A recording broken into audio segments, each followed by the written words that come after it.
Welcome to the Bourbon Talk Show, the ABV Network's original YouTube series where we interview some of the most interesting people from the world of bourbon.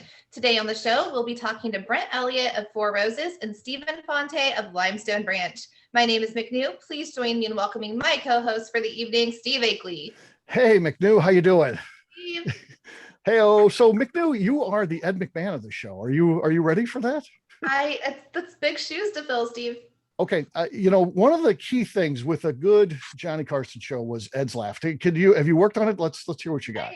My laugh's always annoying. I could practice all day a different one, and it's gonna sound the way it sounds. You are correct, sir.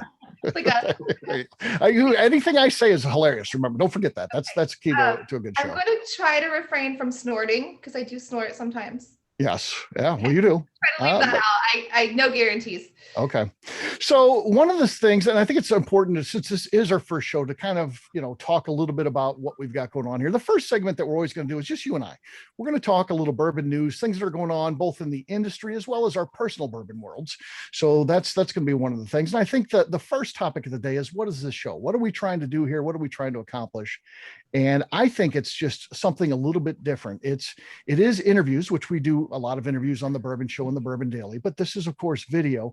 And it's a little bit different than our normal interviews too, because we're going to get into a little bit of our guests' personal lives, talk about that, as well as the business side. So that should be a little bit unique to the ABV network, the things that we've done in the past, McNeil? Yeah, I think it's unique and fun because typically people don't get to see us on video unless they're on Patreon. So this is a whole new world for us to be on the YouTube for everybody. Yes. So the plan for the show is we record on Thursdays when we are in season. We're going to do 2 seasons a year, spring and fall, 8 shows a piece. So once we start, we do the next 8 weeks. So the next 8 Thursdays we'll be recording. Shows will drop on Friday.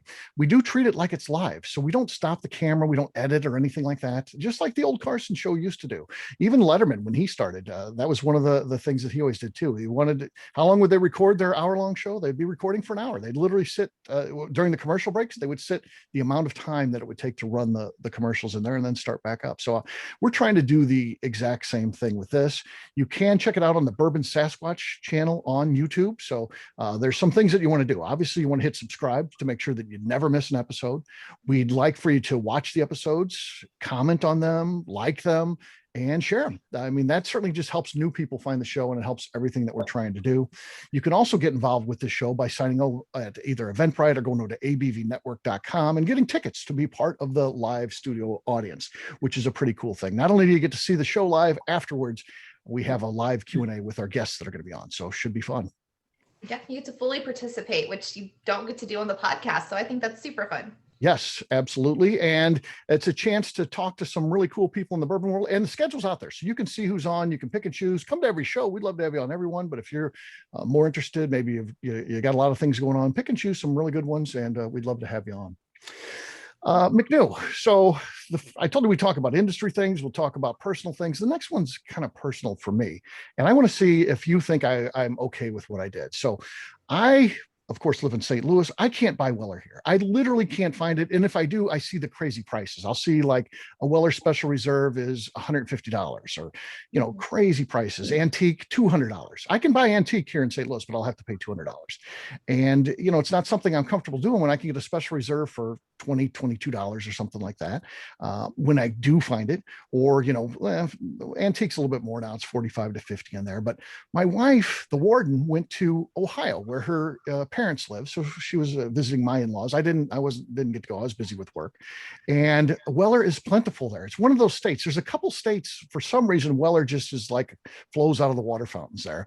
And I sent her to the store every day because you can buy one. And she picked me up 12 Weller Special Reserves and 4 antiques while she was there. Am I a bad person for doing that? No, Steve. Because I'm going to drink it, right? It's okay. Right. I have the same issue where Wellers are like $200, and why would I do that when I can just drive across the border? I think it's fine if you left some on the shelf for other people because that's good bourbon karma. You can't take every single bottle. No. If you took 12 and there's like 5 left, I'm not mad at you. Okay. Yeah. She literally had the chance. She could buy one per store, and they all even have a website that tells you where it's at. So she was able to she didn't have to waste her time driving around. She just went to the store, bought the bottle, and then she did that. She was there for a week, and then her sister was with her too. A couple times she took her sister. So they were able to acquire that for me. And I've given away a couple of the special reserve bottles because when it only costs you $22, $23 and you're in St. Louis and people have to pay $150, it feels like a pretty cool gift to give someone. It really does. And I want to say, I hope you bought the warden something nice because she didn't just go to one store. She went to multiple stores. She had a good time. And yes, yeah, she, of course, bought something nice. And yeah, she does drink that stuff too. So she does like Weller. So she drinks a little bit of bourbon. So yeah, she'll be enjoying some of that. And her dad famously knocked over a handle of Weller Special Reserve and broke it on me one time when he was here. So I feel like it's kind of making up for that a little bit too. Yeah, he's still paying that back. Yeah. Yes. Yeah. So the other thing I want to talk about is our friends Royce and Becca. They're building their home. They met here on the Bourbon Daily, which is crazy. So Becca was an announcer like you on the Bourbon Daily, and Royce was a frequent guest. And those two met on there, fell in love, get married, the whole thing. And now they're building a house, and a little bit of a controversy here because Becca has been telling Royce, hey, this thing's getting close to being done and we need to get the furniture, we need to get the fixtures. And Royce keeps putting it off. It's like, no, well, when we get closer, well, now it's literally the house is done on the inside. So the drywall's up. They're actually painting it now, which is kind of the last step before you have to start putting in everything. And he hasn't ordered any of that stuff. Becca kept saying, we need to go to the store. And now, everyone's doing their homes because they're at home now. So everything's backlogged. Like they probably ordered the stuff in December, to be honest. Yeah. Had it on its way. Yeah, that's what I think too. But so the house will be done, and they may be on cots in there with no other real furniture. I mean, so she has to be so frustrated. No appliances, no nothing. A year now, I think. Yes. And if I'm building a new house, I want it turnkey. The second it's done, my furniture's there. I can move in. I can decorate. I'm on her side on this one. It should have been done. Like that should have been done there when they move in. Yeah. So I agree. It should have been done, but it was not done. But they'll get there. And what I look forward to is when it is done, I get to stay there. So it'll be nice. Your own room, right, Steve? I was a famous couch crasher for years. Trying to get the company going. Because the company, starting out, it really had no revenue. And to go to Kentucky and spend a week at a time, the hotel rooms would have killed me. So I would sleep at the Bourbon's Bistro on the couch upstairs and be at the restaurant by myself after close on the couch. Stay at friends' houses, whatever. And I decided, I'm past that now. I can stay at a hotel, but that's starting to get expensive too. So I want to go back to, they've got an extra room that they said can be my room. So I'm comfortable with that. So I'm looking forward to it. Super nice, Steve. Yeah. All right. Last thing before we get to the show here. Sometimes there's surprises on the show. You're incented to be a part of the live audience here. And I've got a surprise for everybody in the audience. I mean, this is an Oprah moment for me. I think the only thing that we draw from today's talk shows is the fact that sometimes we like to give away prizes. And you think of Oprah saying, you get a car and you get a car. We don't have that kind of budget, but everybody here is going to get a $20 gift card for the ABV Network shop. You can shop, buy whatever you want. Justine, I'm going to be sending her everyone's email address here. Justine runs the shop for us. She will be sending you a gift card that's good all the way through April 30th. Buy whatever you like. You've got up to $20 to spend. So it'll either help you buy something more expensive or you can just shop to that amount. So should be fun. So first giveaway is us, McNew. How about that? Yay. Yes. All right. It is time, gang, to start the show. Here we go. Our first guest ever on the show. It's a historic moment. This guest was picked specifically because he is such a nice person. And he's been the master distiller at Four Roses since 2015. Time goes by quick. I'd like to introduce you, Mr. Brent Elliott. Brent, how you doing, man? Great. Should I come in and sit down? Yes. Here I am. I'm doing great. Thanks for having me on. It's good to be here. Yeah, thank you for coming everybody. on. Yes, guest number one too. So that's always, you got to worry, what's going on here? Is this a thing? So I appreciate you taking a chance and coming on and being our first guest, my friend. My pleasure. What I like about Brent, from time to time, McNew, I'll see him out. So I do like a bike race. I'm like the announcer there. I don't actually get on the bikes, but Brent actually participates on the bikes. He remembers me, says hello. He's just a really nice person, no matter what. So that's super cool. Yeah. I always enjoy that, Steve. I'm sitting there waiting to ride or just killing time, hearing you talk about all the bourbon facts you're throwing out there. It's a learning experience for me, Steve. So I appreciate it. And I know a lot of people do. Great job. I thank you for that. I really enjoy that. And it looks like it's good. Like most things, it looks good for coming back this year. So, last year it got canceled, but we're very hopeful for this year. And it's a fun event. I get to be on a microphone for hours and I just have some fun. I throw out some bourbon facts. I talk bourbon and sometimes just get a little goofy too. And they seem to like that. I always think, are they going to like me on this mic or not? But they keep asking me back. So it's fun. So Brent, yeah, the first thing I want to ask you is, what have you been up to? I mean, things are, the world's a little bit different now, maybe more family time and stuff like that. What kind of things have you been doing? Have you had a chance to get away? Anything like that? Family time. That's about it. And my life's changed a lot as everyone else's. And, being probably the biggest difference is not traveling. So I've had a lot of time. Spent a lot of time outdoors. So I'm really happy now that spring's here. It's kind of going stir crazy without traveling, not getting out much and being stuck indoors. But last year, I think we probably spent more quality family time outdoors. If there's a silver lining to all this, that would be it. We had a really nice, summer, got out, did a lot of fishing and hiking and kayaking and, things that maybe we don't find time for in a typical year when schedule's busy or you have other obligations, traveling, that sort of thing. Brent, as a father myself, I always think, and of course, I think back to my own father too.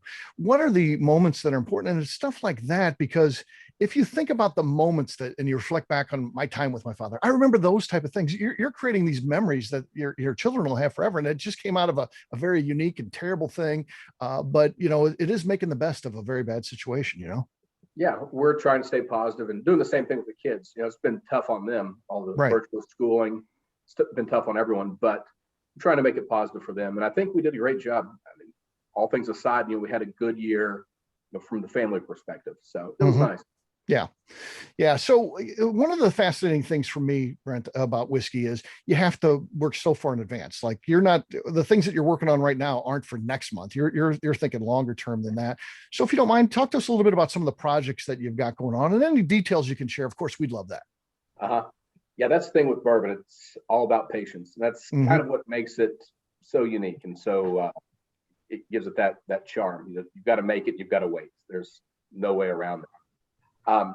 Long term, we're not like putting away any new recipes or anything remarkable right now. That could happen. And, maybe we'll talk about that in a bit. But really what we're doing now is what we've been doing for about the past 10 years, just trying to keep up with this demand. Yeah. So, for us, that's expanding. We've expanded our warehouses, our bottling facility, our distillery. It was a huge expansion. And we're just trying to keep up and maintain the same quality that we've been producing for all these years that have gotten us to where we are. So, of course, we always have fun projects that are continuous, like the limited editions, selecting private selections. And they're, another good example of expansion is we're expanding our visitor center. So hopefully once tours get back on track and tourism picks up again, by the end of the year, we will have a new visitor center. So try to elevate that experience for everybody so that once everyone does get to come out, it'll be a different site. It'll be a different experience. Yeah. That sounds fun. So give us a little bit of insight, like the small batch limited edition, one of the most coveted releases of the year. It's one of the unicorns that everybody loves searching for and trying to score a bottle. And how far in advance do you have to work on something like that? That formula is typically finalized late January, February. Okay. And then we dump it in July. Gotcha. Okay. So yeah, I'll take as much time as I can to work on it, because it's hard to stop. Because if you look at it, it can always be improved. You can always do more combinations or tweak a little bit. So you just have to get to a point, and usually that's the deadline when we have to start working on the packaging and everything, where we have to stop. It's like, this is it. I'm happy with it. Let's stop. But Is there any number like you'll do like, okay, this seems perfect. I'll try one more. No, that's not as good as that. Do you get to where it's okay if I try three past that and they're not better, then that's when I stop? Or is it just always a gut feel? It's typically a gut feel. Mhm. And, at the beginning, I always try to make it sort of scientific, like start with, certain avenues and explore and go deeper. But by the time it's like third or fourth generation of test blends, it is kind of just, it's different every year. And it is eventually just a gut feeling. Yes. And Brent, I definitely want to pat you on the back because since we've been doing the Bourbon Show Awards, are always in the Distiller of the Year. You're always involved in Best Whiskey of the Year, and I just feel like you've hit a home run with everything that you've done. There hasn't even been a double in there. Everything's been a home run. So it's been amazing what you've accomplished. And I know you've been at Four Roses a long time, but in your time as a master distiller, which is actually getting to be a longer time too. Yeah, I think we've done a really good job. We've put out some really good bourbons here in the last, since I've been there, since before I was there. But yeah, I appreciate you saying so. We're really proud of what we've done, and specifically recently, we have gotten a lot of very nice awards. Yeah. And I'm just personally proud of what we've done. I think the whole company is proud of what we've done, especially like I was mentioning with all the expansion, so much going on. It's a real challenge just to keep doing what you're doing and almost double that every year and still stay ahead of it, in terms of quality and keeping it interesting and keeping it something that the consumer enjoys. Yeah. So how is the pandemic, we talked a little bit on a personal basis, how it's impacted you. How's it impacted your work life? Quite a bit. It's, as far as production, it's been challenging at both locations. We've done as well as could be expected. Especially again, when you look at the industry itself, sales across the board for spirits, I guess people are shifting their drinking and enjoying more time with friends and family and at home than on premise. But sales have been very strong for all beverages, including us. So we've been super busy on that side, but there have been the challenges of course, the workplace and letting people work safely. So that's always our primary consideration. Right. So it's been a challenging year from that perspective, but I think we've done a great job. We've kept everyone safe, and yet we've still managed to mostly keep up with all that demand. Yes. One of the questions I do have to ask you, because I've seen so few of them recently, and that's the barrel picks. People love Four Roses barrel picks. It's something that I always seek out, and every couple of months I was picking up a new one. But recently, the wells run dry. I haven't got any. And was that just an offshoot of it? The program shut down for a while, or where are we at on the barrel program right now? No, actually, I get that a lot. People think that we've discontinued, and these rumors start up that we're scaling it back. Actually, we're doing more barrels than ever. And there were some months where it was a little suppressed just because we couldn't get people in to select the barrels. Yeah. So we tried to make do with that. So we weren't at full capacity for a few months there. But overall, no, it's stronger than ever. We're doing more barrels per month. We're maxed out at about 55 barrels a month. That's all we can really do to maintain the balance of inventory and quality. Okay. So it's still there, and we're selling barrels in all 50 states, and like I said, it's as strong or stronger than ever. Okay, great. Yeah, it just gets more popular. I guess that's just an offshoot of as more people want them, less sitting on the shelves in the market, and more people want them. So yeah, that's the thing. They're harder to find. You see less of them, so people assume that we're running out or discontinued it. But the fact is, people are just buying them that much quicker. Mm-hmm. One of the things that I love about Four Roses is that you guys are unique. You have a very straightforward approach. For a long time, you just had the 3 items. You added a 4th, in terms of your regular items. But, when we're talking Four Roses, we never talk, hey, when are we going to see a Four Roses barrel finish, or when's the toasted barrel coming out, Brent? That's not even in the discussion. But the one thing I do hear Four Roses fans asking for from time to time is, when are you going to come out with a rye?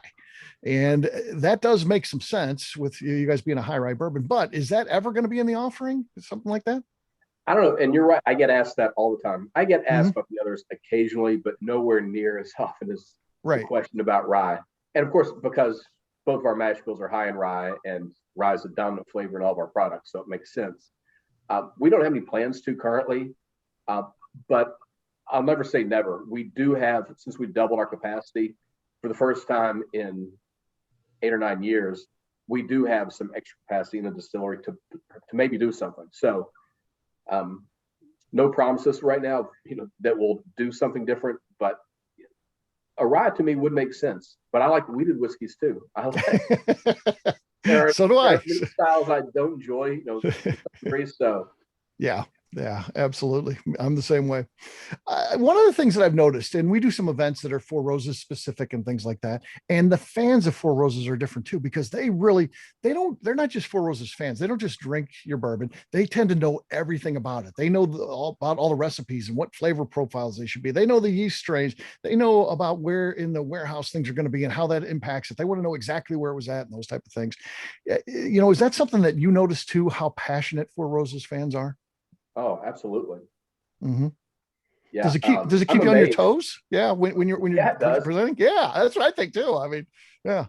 Yeah, you can't just dial it in when I'm talking to people that know right. that much, that depth, have that depth of knowledge about Four Roses. It's but I love that. I love talking bourbon on any level, to someone that doesn't even know that bourbon doesn't have to be made in Kentucky, or doesn't realize that it doesn't come off the still already brown, to people that know all those details. I just like talking bourbon with all levels of people, but it is rare. Well, it's increasingly less rare to meet someone that has that level of knowledge, and that's the conversation, and that's interesting. I enjoy those kinds of conversations, and yeah, they do keep me on my toes, and they sometimes pose questions that maybe I haven't considered, or have suggestions that are really intuitive, because they understand Four Roses so well, and that are almost personalized to Four Roses. So I enjoy that, and it's nice just to, apart from just being interesting to talk on that level, but just the fact that people enjoy it that much, and that the product or the brand speaks to them that much, that they're that curious and they go to that much effort to learn that much about it. So it's flattering to us as a company, and yeah, it's fantastic. Yeah. So you're a great guy, and I talked about that in the intro. Who are your friends in the industry? Would you whether socialize with, or maybe even you just look forward to seeing at events and those type of things, you just enjoy conversation with? Oh, that's a long list. I'll tell you, something about this industry just draws really good people. Mm-hmm. And it's amazing how close everyone is in the industry. I mean, on a professional level, everyone will help each other out. Right. But because we all see each other at different events throughout the year, of course, not in the past year, so right. I miss a lot of these guys. That's always fun. But it's always the same group of people, and you always meet new people. The crowd's growing, and everyone's so welcoming to everyone. They're all a bunch of great guys, and whether it's Jimmy and Eddie across town at Wild Turkey, or Pat and Shane down at Wilderness Trail, or Denny at Makers, or I could go on and on. All these guys, you go to Whiskey Fest or something in Chicago, and you check in and you look over, and there's Jimmy, or whomever. Right. And then after the event, everyone hangs out and in between time. So it's a real opportunity for everybody to, of course, we have a lot in common, so we all end up hanging out and talking, and it's really a unique and very special environment. Yeah. Kind of an offshoot of that question. And the last one I'll ask you go into a bar and they don't have Four Roses. First of all, find a different bar, right? But you get into those situations, and what would be something that you would drink then? What is something that you enjoy from one of your competitors? Honestly, there's something that, like I said, there aren't many bourbons I don't enjoy on some level. Most of them I enjoy very much. Mm-hmm. So what I try to do is try something I haven't tried before, which is easy to do now. 10 years ago, you kind of had a rotation because there weren't that many labels on the market. But now I can go anywhere. If there isn't Four Roses, I'll kind of experiment, just try something new, something I've heard of, or something that I see that I have never heard of. Just try to keep my finger on the pulse of what's out there. Yeah. Great. Well, Brent, anything you want to share in terms of social media, websites, anything like that? No, I would like to share just some other news I meant to mention, Small Batch Select, for any of you that aren't in the market that gets that currently, we're adding about 13 markets this year. So we'll be in 30 states by the end of the year. Yeah. That's good news. And that's some scoop there for us too. I like that. I like that, my friend. All right. Well, thanks for joining us today. Please stick around here. Just like the Carson show, we'll just have you sit down and move down on the couch a little bit. We'll have our next guest come on and you can chime in as well. We appreciate that. Thanks. Yeah. What we'll do next, we'll take a quick break. And then when we come back, we're going to be talking to Stephen Fante. We'll do that in just a few. Today's show is sponsored by The Bar to Go. The Bar to Go offers fully customizable options for carrying cases that allow you to take cocktail ingredients or your favorite distilled spirits with you while traveling. Whether you are a consumer looking for something for yourself, customized party gifts, or a distillery wanting to promote your business, The Bar to Go has what you need. Check them out at thebar2go.com. That's the number 2 in The Bar to Go. That's awesome, McNew. And guess what? Isabel Clark had no idea that the commercial was going to be there. We've taken it because she's a sponsor of our regular podcast and things like that. And she had bought a ticket for this. So how about that? Isabel's here. Isabel, how you doing? Hey, Isabel, I'm glad you're here. Yeah. And I'm glad I read it right this time because I made you formally redo one where I didn't like the way I said the word "to." So it worked out this time. Right. Well, there you go. Isabel will help you customize anything you want if you need it, anything like that. All right. What else you got, McNew?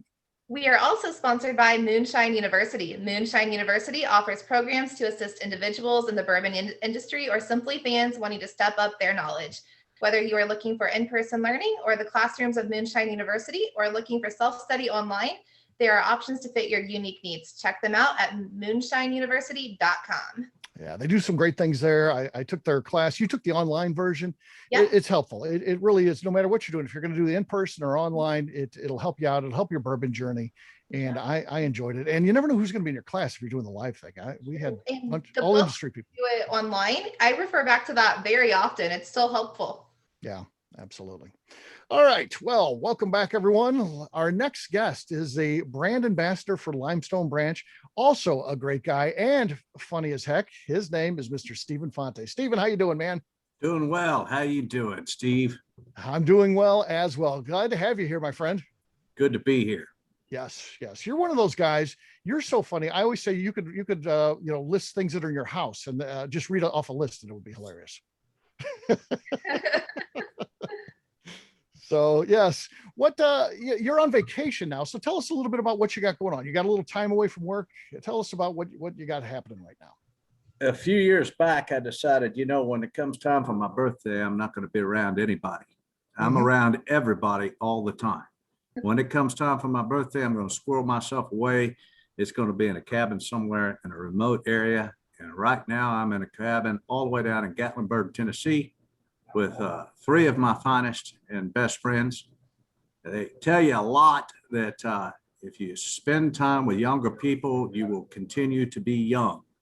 And so these guys that I'm hanging out with have taken me on zip lines. They've taken me on 4Runners up the sides of the mountains. I've gone in places I would never get on a zip line. Just to let you know, I don't like heights. Yes. And I got on a very tall zip line. Really? Yeah. Nobody's going to ever believe it, but there's video to prove it. Okay. Because we were in Key West last year. We had the Distillery Summit. And that's when I said I would not go up another tower as tall as that damned lighthouse. He went in the lighthouse and he freaked out at the top. This tower was worse than a lighthouse. It was wiggling and woggling. You had to touch the wall when you were at the lighthouse. So I can't imagine you being in a situation where you're moving. You know it. I was bubble gum on the wall on that white lighthouse. Yes. So you get to the zip line and tell us through that. Is it just a matter of, because once you start going, then you're going, there's no stopping. So is it a matter of just kind of being like, once it's going, it's fine. It's getting off of the actual perch. Yes. Once you get off the perch, you're fine. It's easy. Okay. It's simple stuff. On the last one, there's like 7 and I went through 6. And on the last one, it just didn't feel right. And it was 2 zip lines. And he wasn't standing there to like push me off the perch. And I said, I'm done. And I unhooked myself and headed back down the damn tower. Everybody was like, really? The last one? Yes. It seems like climbing down would be worse than just going for it. No, I got a mule ride back to the front headquarters. It was fantastic. I was drinking a bourbon before they could get back to the car. Well, yeah, that's good. So yeah, congratulations on conquering most of your fears there. And yeah, you're still well. So are you going to be going with us to Key West again next year? Again, I didn't go this past year. A couple of people did still go because we had such a good time the previous year, but we're going to do the bigger event in 2022. Are you going to come back with us? There's absolutely nothing that could stop me from coming to Key West. Yes. I love that. I'm the same way. I love like, that place too. Yeah. From one cocktail to the next. I mean, how could you be any better? Right. Will you go with me to the lighthouse if we go?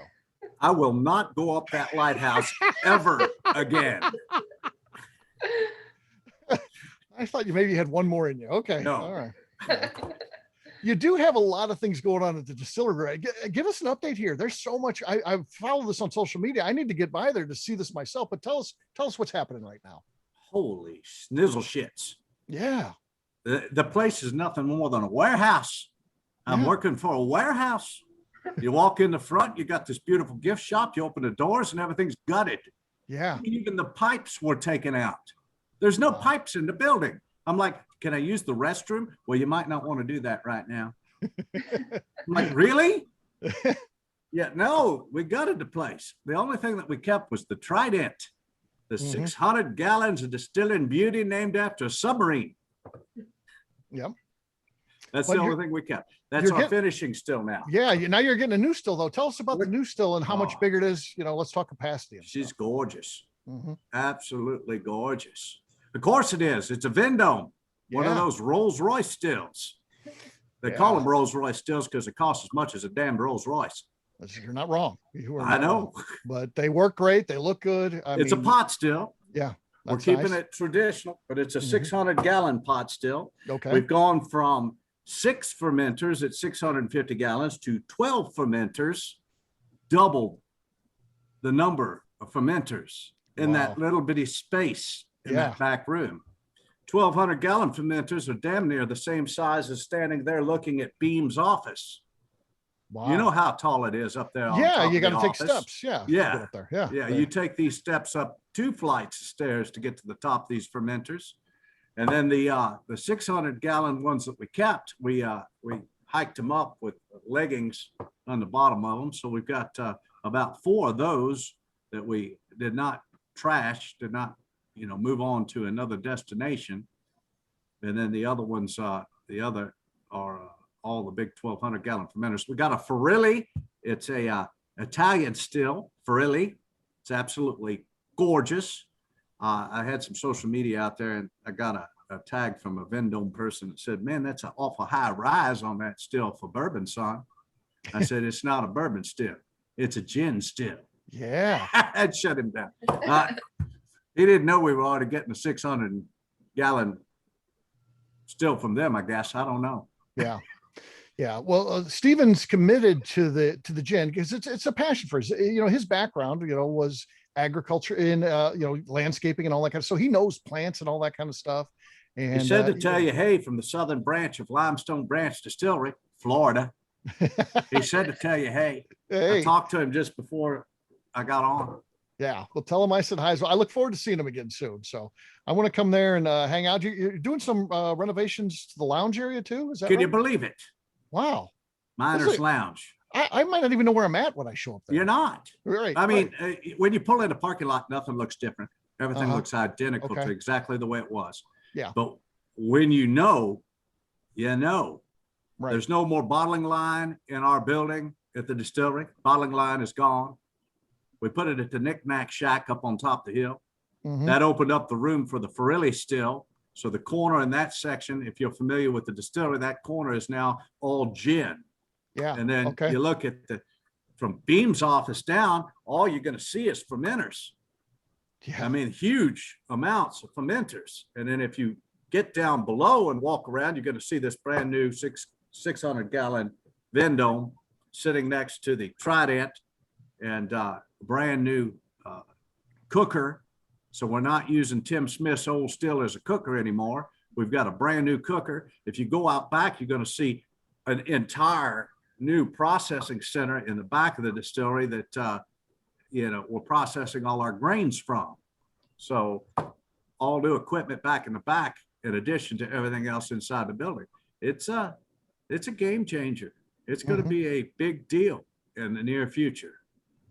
Yep. And you guys are involved in the Bourbon Trail. Are people still coming in these days, or are they still Absolutely. Okay. Yeah, no, absolutely. We've got it set up to where they understand. I've got some photographs of the blueprints that I like to throw up during the presentation of the distillery history. And I'll just let them know in advance that we're not going to the back of the house, but we can look in the windows. We got plenty going on back there, and we can look in the windows from the porch and see everything that's going on in the back of the house. So they're still getting the experience. They're getting their tasting in the Church of Stephen. And then out on the porch, they're getting their cocktail, just like they would enjoy, and maybe a cigar if they wanted it. Okay. And yeah, everything's pretty much running along this 12 cylinders as usual. We're just not doing too much, too much going on with equipment and movement and plumbing and things that are happening in the back of the house to be able to take anybody back there. Yeah. But here shortly, we'll be up and running, and we'll see what all this new juice can do for us. Yeah. I know another key part of your job is you do some selling and things like that. What's it been like selling in a pandemic? I mean, you can't travel around. You've been largely not able to go into businesses. What's that been like the past year? It's been interesting. The development of this technology. Who would have thought that I could be with you tonight in Gatlinburg, Tennessee, up on top of a mountain in the middle of absolutely nowhere, and still have some connectivity and be able to do a tasting and a meeting like this. The pandemic has definitely readjusted the universe in being able to do tastings and things like that. So barrel sales that I've done, that is not an uncommon situation for them to say, hey, would you describe the barrel and talk about the barrel that we picked on our next podcast or gathering? And so I've been doing some of that. Zoom meetings, other meetings is not uncommon. I am getting a little bit more back into doing personal stuff. I went down to Land Between the Lakes just recently and did a dinner, and about 80 people showed up. Of course, the presidential dining room at Patty's 1880s restaurant holds about 200 people. So 80 people was a very socially distanced, and we had a good time. And it was good to be back in front of people again, doing what I love to do, present our products. Yeah. The Bourbon's Bistro, which is my favorite bourbon bar in the world, in Louisville, Kentucky. Get there if you've never been there before, if you're listening to this. But they love to talk about the best sales presentation they ever had from anyone was when you came in there. Now, the only unfortunate thing they mentioned, and it's Mike, who's the bartender there, who does all the buying and stuff like that. And then Jason's the owner. And they said the only unfortunate thing for you is they love your products. They already carried everything. So you're like, minor case, right? They're like, oh, we carried that. We got that. Limestone. Always a good thing. Yellowstone. We got to get a Yellowstone. Yeah. I don't mind getting shut down when they say I've got your product. It's perfectly good. Can I buy you a drink? That's my next question. Yeah. Well, they loved it. They still talk about that. Audience, if you're in there, you can ask Jason or Mike behind the bar about your presentation. They loved it. Absolutely. So tell us a little bit too. I know that you enjoy hosting bourbon dignitaries and people that are in the industry at your house. Or is that something you've been able to do during the pandemic, or has that all been shut down too? No, I've had quite a few people stop by. Great. I've got a pavilion that I built out back, and it's socially distanced as well. So you're outside, and we can have a pour or two of some bourbon and a cigar and be socially distanced on this place. And a lot of folks that have come to Louisville, unfortunately, have had nowhere to go because everything's shut down. And so when I talk to my barrel people, I just tell them, look, I don't care whose barrel you're picking on the weekend. I don't care where you're headed, what you're doing. If you're in town and you're a bourbon person, you just contact me. And if you're bored, you can come over to the house and have a cigar and a pour and just enjoy Kentucky the way it should be enjoyed. And friends and bourbon. Yeah, exactly. Yeah, I'm just down the street from Bourbon's Bistro, so they could have dinner at Bourbon's Bistro, slip over to my house in the 5-minute Uber ride, less than that probably, and have a bourbon and a cigar and a bonfire out back and enjoy themselves. And I enjoy it as much as they do. So it's just as much about me as it is about them. However, I do enjoy that part as being an ambassador of the bourbon industry to be able to do that. Yeah. Last question I got for you. I just want to find out a little bit about the impact of the TV show Yellowstone. It exploded onto the scene. Fans love it. Your signature bourbon is called Yellowstone. Tell us a little bit about the impact that has made on the brand and what you guys are doing with it, because I know your commercials are on there now. It ran us out of glass. Mm-hmm. That's Who'd have crazy, thought? right? Yeah. Who'd have thought Kevin Costner getting down off a horse with a bottle of Yellowstone in his hand would run us out of damn glass? All the women in the world swooned. And you know who the #1 buyer of bourbon is in the United States right now? Women. That's the growing market. Yeah. Yeah, Kevin Costner sells the shit out of bourbon, I'm telling you. Wow. That's crazy, right? Yeah. That's what I say. Yeah. It's awesome. It's cool. It's very cool. He never had it in his hand, but by gosh, if we got anything to say about it, he will before this damn series is over. We're on a commercial in front of the show, and just the commercial alone in front of the show ran us out of glass. 3/4 into the year, we ran out of glass. We couldn't get any more for a minute. And now we have bought enough glass to last us for quite some time with Yellowstone. Yeah, that's just crazy to even think about. So did that relationship come about? Did they reach out to you and be like, we've got a TV show, we know you got a bourbon name that, or did you guys like, hey, this is kind of cool, they got this TV show, we'll have our marketing media people reach out to them? Caitlin is our marketing media person. Yes, I know Caitlin. Yeah. And Steve Beam, who is our master distiller. Steve had me make a commercial years ago. He said, Steven, we're on the show Moonshiners, and I think a commercial about our moonshine would be pretty good there. Why don't you see if you could put together a commercial? And one of the gentlemen that I'm staying with here in the cabin actually videoed the commercial. Ali Philly, who used to photograph for Churchill Downs, who still photographs for a ton of different people. He said, sure, we could put a commercial together. We could do it on a budget. And we did it in his house. And we pulled it together, and he shot some good footage at the distillery. And before you knew it, we had a commercial up on cable television. Now, cable's different than regular television because you can pick your markets that you want the commercial to run in. So that the highest markets that we were available in were the only ones we had to go in, which meant that it wasn't as unaffordable. It was affordable at the point when you're just marketing those target areas. And that's what Steve had told Caitlin was, look, if we go on a commercial for Yellowstone, we could target the markets we want. We've done it before already.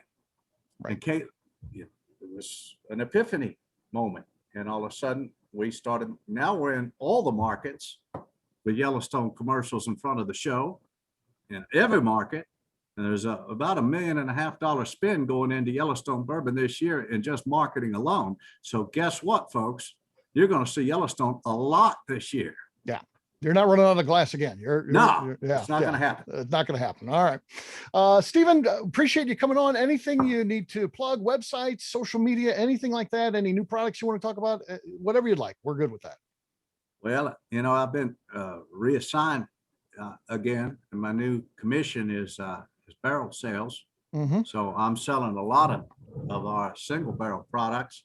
This is one of them that was special in the gift shop. That's called Louie, which is named after my dog, Louie Two Licks, who greets you at the door when you come to the distillery. And what we feel like is that anybody that comes to Kentucky is looking for unicorns, and by God, we want to have them at our distillery. Yep. When you come there, if you're looking for something that you can't buy in another place, if you're looking for a single barrel, you're going to find it at Limestone Branch Distillery. And we're going to try to keep everything on the shelf as we can throughout the tourism experience, so you get a chance to take a unicorn home with you. That's cool. And so 2 a days. I'm trying to do a couple barrels a day, every day, with different groups. So if you're going to see me, you're going to see me Tuesday through Friday on the porch, drinking bourbon with guests that are buying barrels.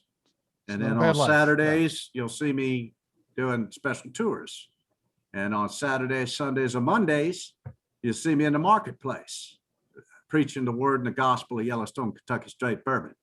And if I got a chance, I'm going to squirrel away in a cabin in Gatlinburg, and you're not going to see me at all. Except tonight. Very nice, my friend. Well, thank you so much for coming on.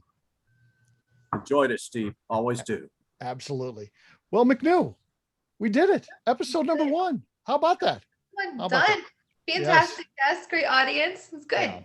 Yeah. For our audience here, please give a big thank you to our guests, Mr. Brent Elliott, Mr. Stephen Fante. Thank you again. Yay. So awesome. Very great. McNew, as we wrap this thing up, if people want to find you, search you out, again, we might have a new audience here. We're talking video. This is not something we normally do.